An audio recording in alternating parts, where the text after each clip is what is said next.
adalah seri yang kedua dari apa yang saya sampaikan kemarin. Hari ini kita akan belajar ini dan kita buka di dalam Alkitab kita, di dalam Yakobus pasal yang keempat ayat yang ke-15. Saya akan membacakan. Sebenarnya kamu harus berkata, jika Tuhan menghendakinya, kami akan hidup dan berbuat ini dan itu. Saudara yang terkasih dalam Tuhan, kalau yang pertama, sikap percaya diri yang berdosa adalah sok tahu. Yang kedua adalah sok beriman. Kenapa saya katakan seperti itu? Banyak orang memamerkan imannya. Wah, bisa ini. Klaim janji Tuhan. Aku pasti sukses. Aku pasti menang. Aku pasti lancar. Aku pasti kaya. Dan inilah sikap yang ditunjukkan oleh para pedagang atau para pebisnis yang kaya raya pada jemaat di perantauan, di mana Yakobus mengecam hal itu. Mereka berkata seperti ini. Dia mencari Tuhan. Dia memiliki sikap percaya diri akan mendapat untung. Dia juga mencari Tuhan. Tapi dia mencari Tuhan untuk kepentingan dirinya sendiri. Dia memanfaatkan Tuhan untuk memenuhi tujuan-tujuan daripada bisnisnya. Dia memperalat Tuhan untuk membuat dia sukses.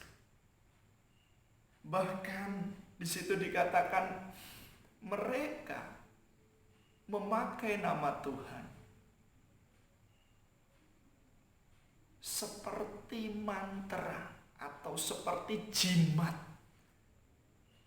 Kalau aku ikut Tuhan, ya sukses. Kalau aku ikut Tuhan, pasti diberkati, kaya raya. Dan inilah yang terjadi dalam kehidupan para pedagang yang kaya raya tersebut. Dia memperalat Tuhan. Namun hari ini kita akan belajar bersama-sama. Apakah sikap itu menunjukkan bahwa dia beriman? Yakobus juga mengatakan, iman tanpa perbuatan pada hakikatnya mati. Sesungguhnya dia tidak memiliki iman. Sesungguhnya dia imannya itu mati. Karena apa? Karena dia hanya memperalat Tuhan. Seberapa banyak dari kita, saudara, yang hanya memperalat Tuhan untuk kesuksesan kita. Di tengah pandemi virus corona ini, banyak pengajar-pengajar mengatakan, kalau engkau bahasa roh, engkau akan menaikkan imunmu 30-40.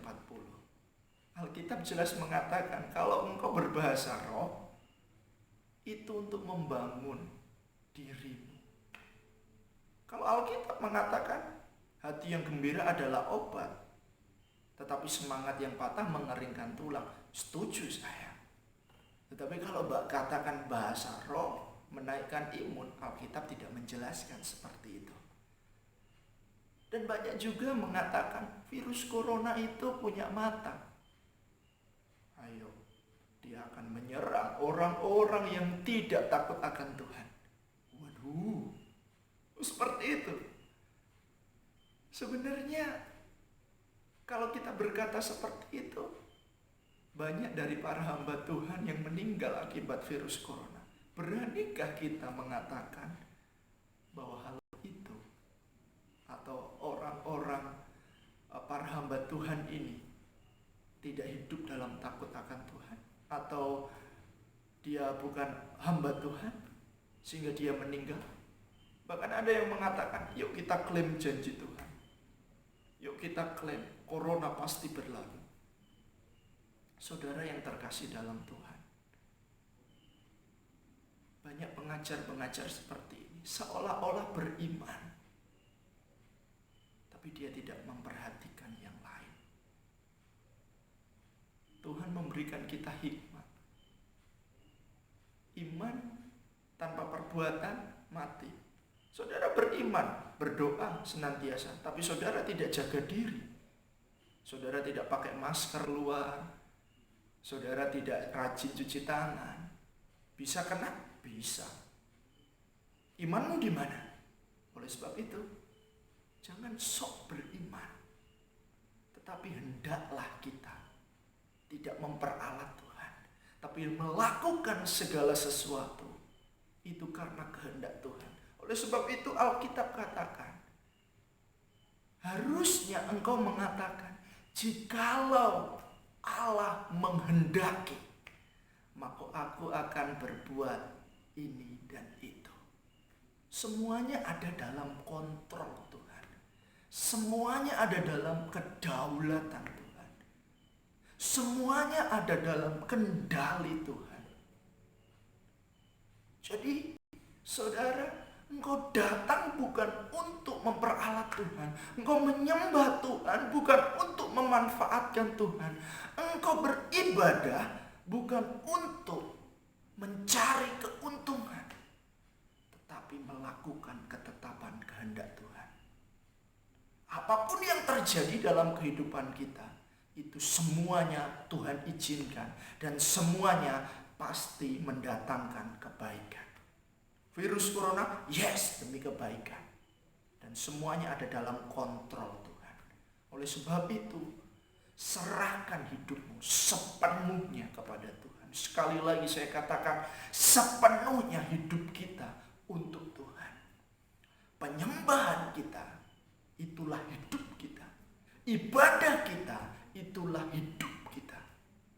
Bukan bagian dari hidup kita. Kalau bagian dari hidup kita, separuh-separuh aja kita kasih ke Tuhan. Tapi kalau itu merupakan hidup kita, maka hari-hari kita adalah hidup di dalam kedaulatan Tuhan. Kita menyembah di dalam ketetapan kehendak Dia. Kita beribadah karena Tuhan yang mau. Jadi stop untuk memanfaatkan Tuhan. Stop untuk memperalat Tuhan. Tapi hendaklah hidupmu menyerahkan sepenuhnya kepada Tuhan. Apapun yang terjadi, semua ada dalam kedaulatan Tuhan. Semua ada dalam kendali Tuhan. Tuhan Yesus